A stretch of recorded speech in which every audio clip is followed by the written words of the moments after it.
What's going on? What's going on? I'm back like I never left. Thank you to everybody who just watched the watch party stream that went from 11:50 to about 3:05 as Washington just finished up its first preseason game against the New York Jets. 20-17 was the final score. Washington was not able to win. We do not care about the result of preseason game, so we are not mad at that at all. But we are happy to see Washington starting quarterback and starting unit on the offensive side, Jayden Daniels, comes out very impressive on his first drive of the game for the Washington Commanders, leads the team straight down the field for a touchdown to open up his preseason debut for the team. We're back. We're back. I said 5 or 10 minutes. Fuck it, let's get right to it. Washington losing. Jayden Daniels shines on his first drive. Not only did he lead a touchdown drive, he audibled a play. We probably don't get the first down if we keep the screenplay. He audibled it. Instead of a screenplay, he went deep to DYAMI Brown over the right side of the field. But before we get to the rest of our synopsis of the game, here's a quick break from our sponsor at BetUS Sportsbook and Casino.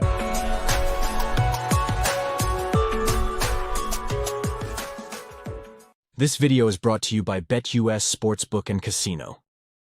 All right.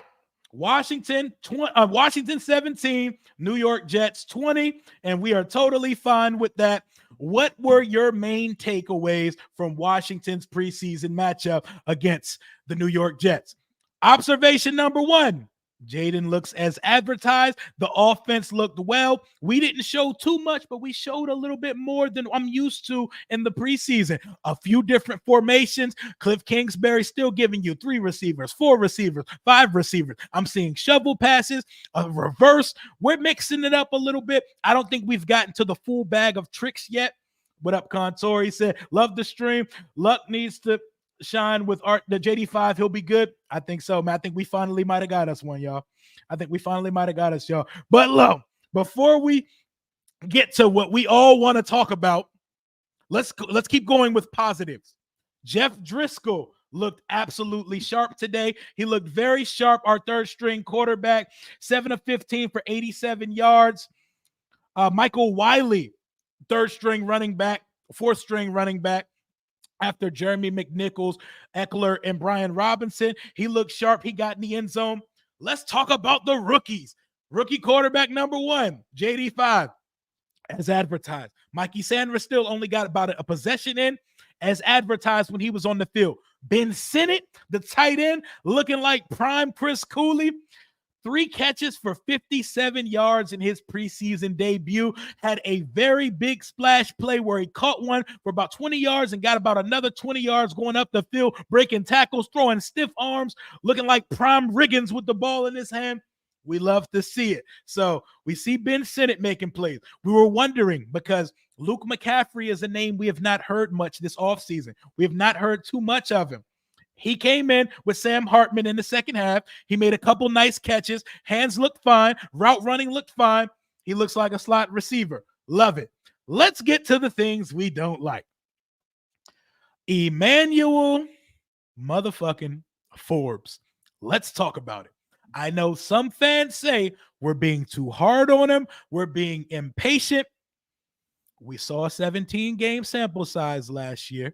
We've saw a couple weeks of camp where he's not even starting right now, according to the team in the first unofficial depth chart, and he's not lighting it up in practice. He gets lit like a flame. He's the human torch of the Fantastic Four right now by Garrett Wilson. But we say, Garrett Wilson's a dog. Garrett Wilson's a baller. Let's not panic because that's what Garrett Wilson do, right? And then he comes out and gets mossed for a touchdown by Jacob Brownlee. I don't know who Jacob Brownlee is. I don't know who this quarterback is that threw him the touchdown. What's his name? Peasley? Paisley? Sounds like someone off the Addams family. I don't know who he is, but he is a third string quarterback in the NFL. And he threw a dot, and Forbes got head topped by whoever Jacob Brownlee is. But we have to have a conversation about Emmanuel Forbes. There's no way he's going to start for this team. But starting isn't even the conversation we need to have at this point. What does Emmanuel Forbes do at this point that is professional football like? Like, what does he do that Fields Castro and that Noah Igbenogany and Chigozie Anusium, what does he do that they can't do other than him getting selected in the first round? We didn't have a real conversation, and we didn't see enough. Like, Michael Davis played a lot longer than I expected today. We didn't really hear any other cornerbacks getting picked on. You know, when you don't hear a corner's name, that's a good thing. The problem with Forbes is we hear his name too much, and it's never for a good reason. We drafted Buddy to be a field flipper, a turnover machine, the ultimate defensive weapon. We knew he was a gambler. He's not the most technically sound, but he's someone who changes the game because he can force turnover. And when he forces turnovers, he has the capability of taking it to the crib and scoring points for your defense. The problem is he's never in position to do so. He did have a good play on the first drive of the game. They went deep over the left side of the field. Forbes was in perfect position, but in a regular season game, they are calling pass interference because he has his arm draped on the other guy's shoulder. He has his arm on his shoulder like he's trying to welcome him to the dance floor. They're going to call that in the regular season. They don't call that on guys who've built up the cachet and the reputation of being a good cover corner. Sauce Gardner comes into the league, all pro. He has built up the cachet to hold Bamas. Benjamin St-Juste is not Sauce Gardner, but he's solid enough that he has found a way to get away with sometimes that he's very grabby. Emmanuel Forbes is not getting away with it. And it should say a lot about the indictment on the player that third stringers are targeting you. You are being targeted by backups. You're being a target by guys who are going to be working seasonal at Nike Factory in a couple months. You're being targeted. You have a bullseye on your back. Emmanuel Forbes is my first reason for concern from today's preseason game. Let's go back to a positive. No players were injured today. Well, Sam Hartman had his shoulder looked at. Sam Hartman looked good, fourth-string quarterback, moved the ball, made a lot of plays with his arm, made plays with his legs, showed a lot of maneuverability in the pocket. He looks like a guy that played 1,000 games in college. He looks like a very experienced college quarterback. He found Ben Sinnott early. He found Luke McCaffrey early, and he gave the team a chance to win. I'm sad that he didn't get a chance to come out and have a preseason legacy moment that we're used to here in DC and drive for the win. Jeff Driscoll was thrown back into the game. Y'all heard Yo Vlad. Drop a like in this one. I know I just streamed for 3 hours and we're doing this again, but we're trying to get in and out. I'm going to go to 3:30. So we got 13 minutes left. We're going to go for a 20-minute stream, and I'm out of here for the day. I'll see y'all tomorrow when I watch the game again and have better observations based on what I saw. But off raw reactions, Jayden Daniels in the rookie class, thumbs up. Emmanuel Forbes, thumbs down. Health, thumbs up. Next thumbs down, Washington's kicker competition. Riley Patterson was brought in as the veteran. I figured he was going to come in and just corral the job because he has more experience kicking in NFL games. He doesn't have a long boot. He don't got a 50-yarder in him, and he can't kick a touchback. But I figured we're bringing this guy in to be a more dependable, more accurate guy because in the short to intermediate, he's not missing field goals like that. And what does Riley Patterson do as soon as he comes in for a 38, 39-yard field goal? He doinks it, immediately doinks it. You know what I don't want to do as a Commanders fan this year? I don't want to talk about long snappers. I don't want to talk about holders. I don't want to talk about kickers. And here we go after one preseason game. The kicker competition looks vastly leaned to one side. Ramiz Ahmed made his field goal, made his extra points today. They weren't the prettiest. Them things was kind of sliding to the upright, but they got in. And we'll take it. We'll take it however you get it. Kickers don't need to be a topic for conversation, guys. It's a kicker. You get one job in this league. You are the most unathletic person on the team. Your job is to kick field goals. Make your field goals, especially chip shotters. Let me see what y'all talking about in the chat. If Mickey said if Forbes doesn't start working out, maybe there's Travis Hunter next year. Shrugs. I don't even want to look forward to the draft yet. We're not there, but it doesn't look good for him right now. Oh, thumbs up. DYAMI Brown as the number 3 receiver right now. You know how I feel about DYAMI. It's how a lot of people feel about DYAMI. He flashes in the summertime. Sunday lights come out and we never see him again. I remember DYAMI's first year in Richmond. I remember Friday night football at FedEx Field. I remember he was one of the more impressive receivers on the roster, not named Terry McLaurin. And then games start. We seen him flash one time versus the Tennessee Titans where he had a multi-touchdown game. And we saw the should-have-been game winner versus the Seahawks last year. The problem is the other 89% of his appearances, he disappears. But right now, DYAMI going crazy this offseason. They talked about him all spring. They've talked about him all camp so far. We saw the one-hander he had up the sideline in the rain versus the Jets in joint practice. 42-yard bomb. Perfect throw, perfect catch, perfect execution from Jayden Daniels to DYAMI Brown. He's having an off season. He wants to keep his number. He see Mikey Sanders still challenging him for his number, and he said, "Get off my fucking lawn, rookie. I'm keeping number 2." He looks good right now. Does it mean he's going to ball in the regular season? Absolutely not. But for right now, we will take it. DYAMI Brown is a plus. Michael Pittman. Anthony Pittman, the linebacker who came in with the third team, the guy we got special teams ace we brought up from Pittsburgh, he was holding it down for the defense. Thumbs down to run defense because Braylon Allen, the rookie running back from Wisconsin from the New York Jets, gashed us all day. Whether it was outside or inside, he did whatever he wanted to.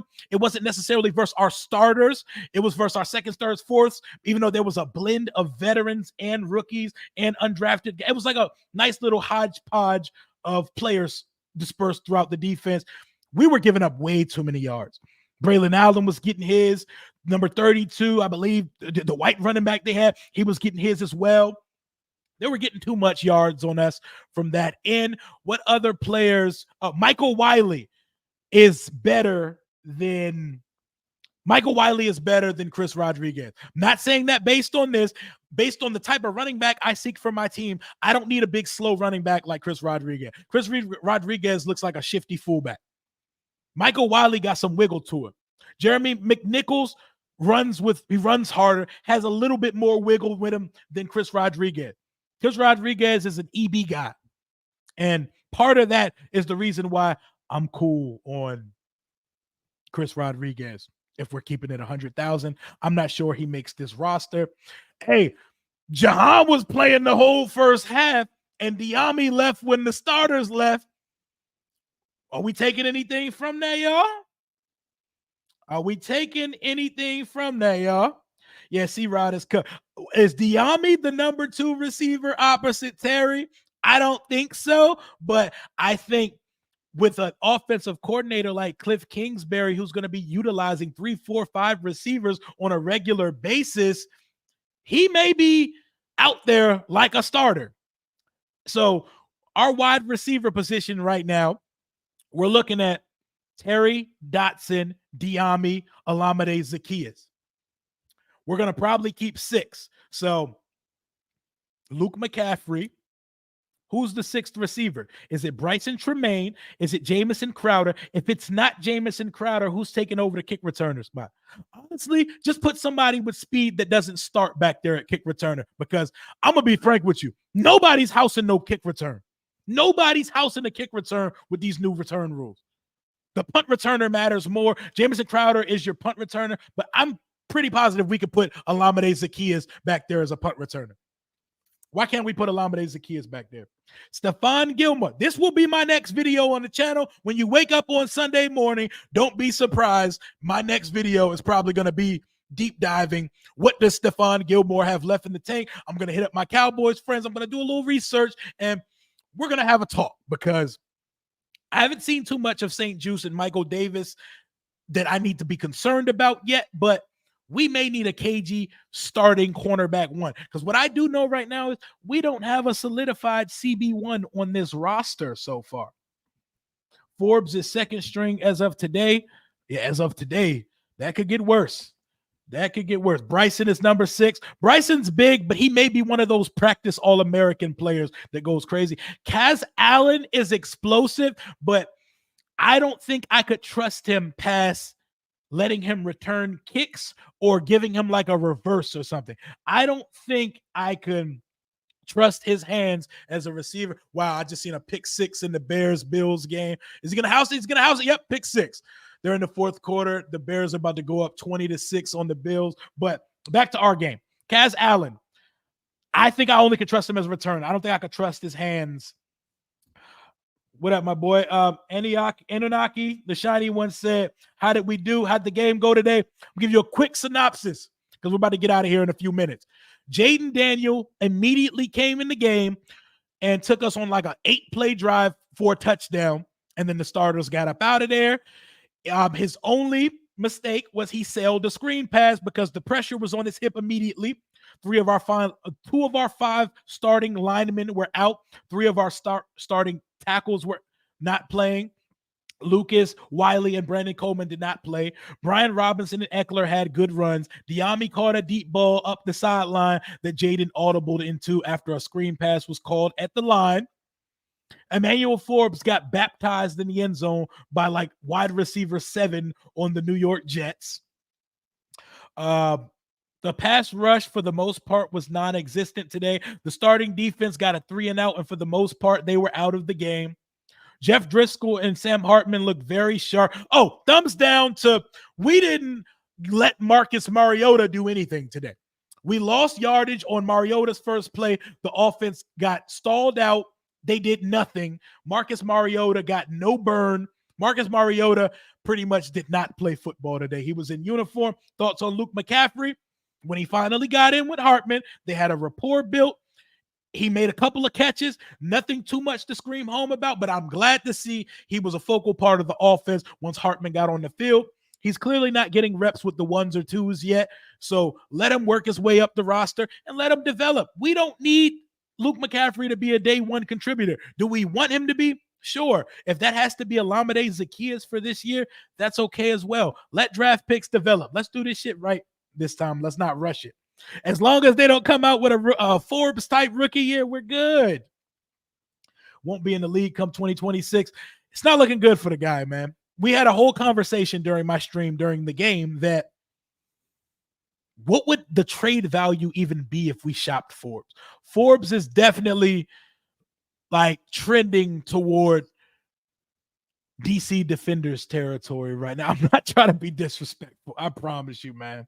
Should Mariota be worried? No, not yet. I don't think they're concerned with that. And honestly, I'm not making too much of the backup quarterback because I do not care about the backup quarterback situation. Jayden Daniels is the quarterback. Jayden Daniels is the quarterback. And whoever backs him up, we hope to never see them play a football game here.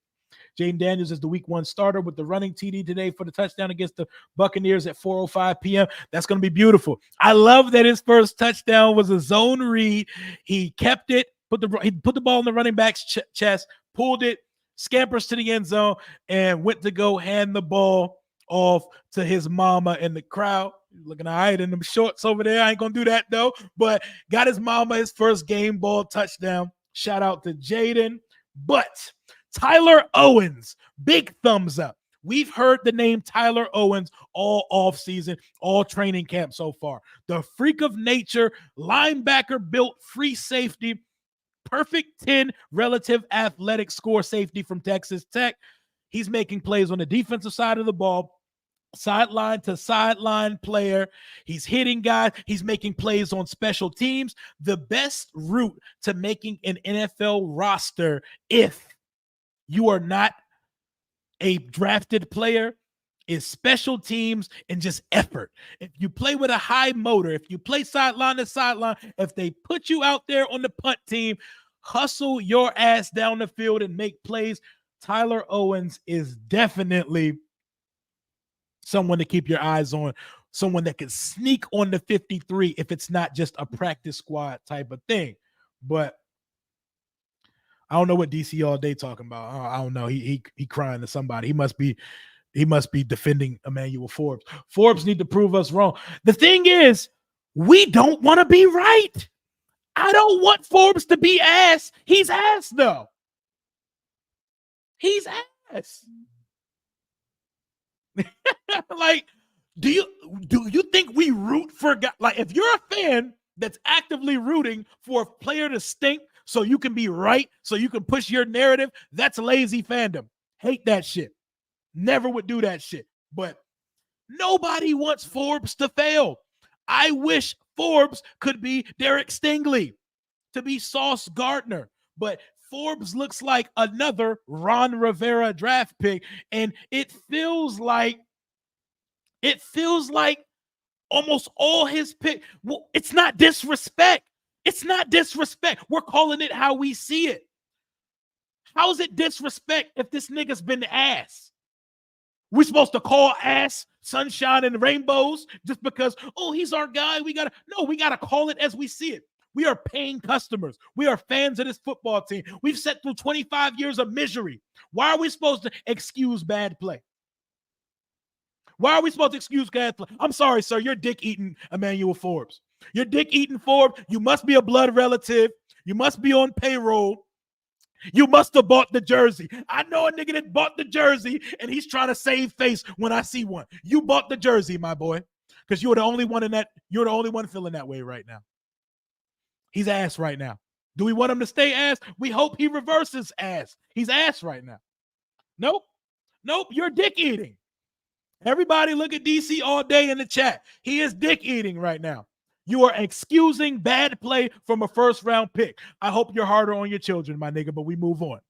About to wrap up this stream in a second. Overall, I'm happy with what I saw from this team today. I'm not going to take too much from a preseason game, but the rookie class came out, showed themselves. The rookie quarterback looks as advertised. The kickers are worrisome. That's something I'm going to keep in mind. Emmanuel Forbes is still Emmanuel Forbes.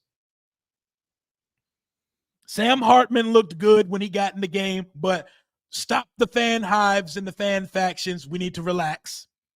Definitely would like to see more from Marcus Mariota next week. I would like to see a half of football from the entire starting unit. Every starter that's healthy versus the Miami Dolphins next week, which is a really good football team. I want to see a half of football from them next week. I want to see Jayden Daniels throw 10-plus passes next week. I'm not going to give a thumbs up or a thumbs down to Jahan Dotson, but Dotson played the whole first half. Dotson was in with Jeff Driscoll. Is there something that we need to be watching there? Because coming off an off sophomore season, this is a big season for Jahan Dotson. That was something I'm paying attention to.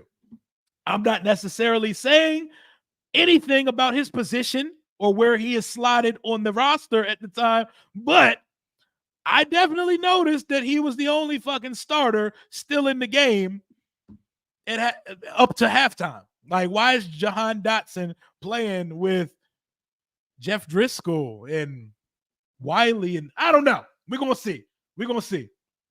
Hey, man, DC all day. We all hope that your cousin Emmanuel Forbes gets better at football. I'm sorry that your blood relative is booty cheeks right now as we stand here on August the 10th, but I hope that your blood relative turns it around, because I hate wasted draft picks, especially of the first round variety.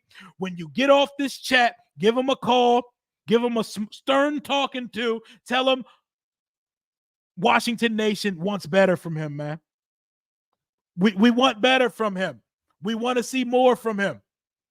When you go to the family reunion with him, give him a hug and tell him I believe in you, cousin, because you are the only person in the fan base that does right now. DYAMI Brown is having a summer. We've seen it before, but I'm not going to hold anybody to what they were before the new staff got here unless you still look like it. Like that cornerback, the cousin of DC all day, Emmanuel Forbes. But that's all I got for right now. 3-hour watch party was a success. Thank you for the 241 that pulled up to my post game. We're keeping it short, sweet, and to the point today. I'll be back to talk about Stephon Gilmore tomorrow, and we move on to preseason week 2, where we'll be seeing more of the starters versus the Miami Dolphins. Please, Lord, pray for the ankles and the hands of Emmanuel Forbes if he lines up against Tyreek Hill next week. That's all I got for right now. If you're going to do your sports betting this offseason, do it with my sponsor, BetUS Sports Book and Casino. That's all I got for right now. Commander Rio, out.